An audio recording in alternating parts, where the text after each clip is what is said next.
First of all, congratulations on your book being made into a movie and on being one of the producers. Thank you. What was it about Hero and Josephine that made them perfect for their roles? It was kind of that movie magic, just gut feeling thing.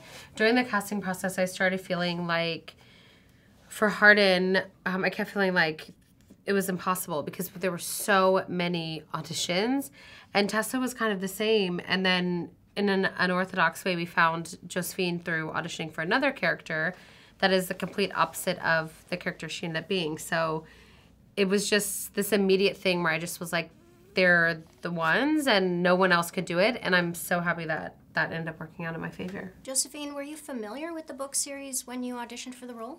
No, I wasn't. And neither one of us was. And I think we were both just probably living under a rock or something.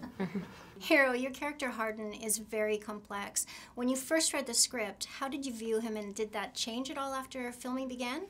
Yeah, no, the complexity, as you stated, I think is exactly what kind of intrigued me and you know, attracted me to the role in the first place, especially with a role that has enough screen time to develop the character. That complexity is so good for an actor to have so much to show.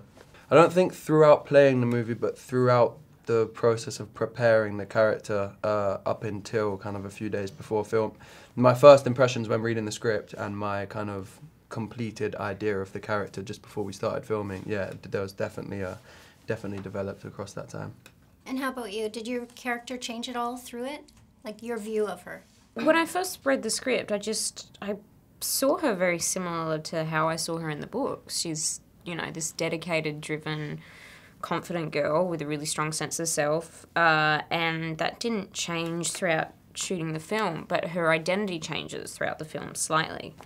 In the movie, Hardin takes Tessa to a lake because that's his favorite place in the world. Mm-hmm. For each of you, what's your favorite place in the world? My bed. Home. My backyard with my son and husband. How many books are there in this series, and how long does it take you to write each one? In the After series specifically, there's 7. And it takes me, this is like the answer that makes every writer, I think, hate me, but I realistically and honestly write a whole book within like 3 to 4 weeks. I take a lot of time to like sit in front of a computer and stare at it, but when I actually am writing, I just like binge write the whole thing. So the first After book I wrote in like 3 weeks, and then the third one that's the longest took me like about 2 months, but it's like 500,000 words alone, so. Wow, that's impressive. I write really fast, but I didn't know how fast I was writing because I didn't know how long books were supposed to be, so I thought it was normal until I saw it. How many words per minute? I have no idea, like typing wise. You should do a speed test. Not against you, because I know you probably are like, but I'll do my own speed test against the average person. Well, that's all the time I have, but thank you very much for talking to me. Thank you. Thank you so much. Thank you.